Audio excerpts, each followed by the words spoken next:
एक मजदूर ईंट की दीवार बना रहा था। उसका बॉस पास में खड़ा फोन में व्यस्त था। मजदूर ने मोर्टार अपने हाथ पर रख दिया, ये सोचते हुए कि बॉस हट जाएगा, पर वो टस से मस नहीं हुआ। मजदूर ने ईंटें रखनी शुरू कर दी, सीधी करता गया। अगली ईंट पर भी वही हाल। मजबूरी में उसने ईंट बॉस के हाथ पर रख दी। अब ईंट जम चुकी है और मजदूर सोच में पड़ गया, अगर बॉस नहीं हिला तो अगली ईंट कहाँ रखे। उसे मम्मी से बाल बनवाना पसंद नहीं था। हर रोज कंघा लेकर पापा के पास चली जाती थी और पापा बड़े प्यार से अपने पास बिठा लेते। उस दिन मम्मी दूर खड़ी मुस्कुरा रही थी। पापा ने इशारे से बुलाया। मम्मी चुपचाप आई और पापा की जगह बैठ गई। बच्ची को एहसास भी नहीं हुआ कि आज बाल मम्मी बना रही हैं। बाल बनते ही मम्मी चुपचाप चली गई। बच्ची मुस्कुराकर बोली, थैंक यू पापा, और उछलती कूदती चली गई। लड़की चॉकलेट खा रही थी, तभी उसने देखा एक गरीब लड़की उसे घूर रही है। वह चॉकलेट देने ही वाली थी, लेकिन पापा ने मना कर दिया। गरीब लड़की बहुत भूखी लग रही थी। अचानक उस लड़की का दिल पिघल गया और उसने चॉकलेट दे दी। गरीब लड़की जल्दी खोलती है और चॉकलेट में गेंद देखकर गुस्सा हो जाती है, क्योंकि पापा ने चॉकलेट निकाल दी थी। तभी लड़की कहती है, नीचे देखो, और गरीब लड़की को पैसे मिल जाते हैं।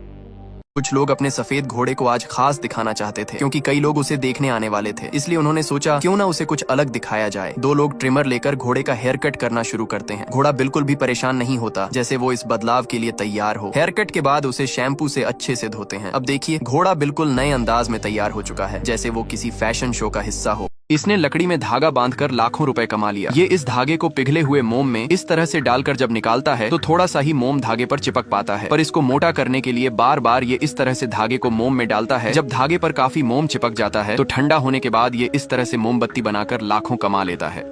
ये लड़का आज एक दाने का पॉपकॉर्न बना रहा था, लेकिन तभी गलती से तवे में ज्यादा तेल गिर गया। फिर जब वह उसमें नमक डाल रहा था तो पूरा नमक का डब्बा ही तवे में गिर गया। लेकिन देखो, फिर भी इस लड़के ने नमक को बाहर निकालने के बजाय उसी तवे में पॉपकॉर्न बनाना शुरू कर दिया। अब वह रंग बिरंगा पॉपकॉर्न बनाने के लिए उसमें थोड़ा फूड कलर भी मिला दिया, लेकिन इस बार जब पॉपकॉर्न फूटा तब भी वह सफेद ही बना।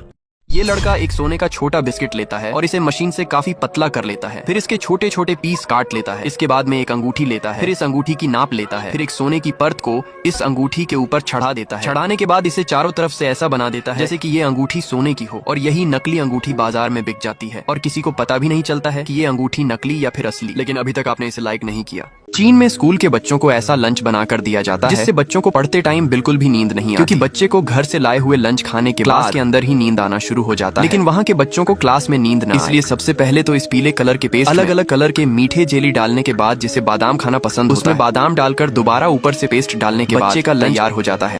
दोस्तों, इस पेड़ को देखकर आप ये मत समझ लेना कि ये तो नकली है, क्योंकि ये कुर्सी के शेप में उगा हुआ पेड़ बिल्कुल असली है। दरअसल इस तरह के पेड़ जापान के लोग उगाते हैं। जब पेड़ छोटे होते हैं तब ये लोग इनकी टहनियों को मोड़ मोड़ के धीरे धीरे उन्हें बड़ा करते हैं और इस तरह इन्हें जैसे चाहे वैसे आकार में बदल देते हैं, जो दिखने में बहुत सुंदर लगते हैं। और इसी कारण से ये पेड़ जापान में बहुत महंगे दामों में बिकते हैं। रोटी पर तेल मसाला लगाने के बाद वो बंदा उसे रोल कर देता है और फिर उसे टुकड़ों में काटने के बाद इस तरीके से बॉडी से सभी को पकड़ लेता है और सभी को एक ही बार में खींचकर लंबा कर देता है। फिर उसे चक्री की तरह घुमाकर साधारण रोटी की तरह बेल देता है। फिर उसे तवे पर डालने के बाद तेल लगा देता है और 2-3 बार पलटने के बाद ही वो ऐसा चिथड़ा उड़ा हुआ झिल्लीदार रोटी बन जाता है।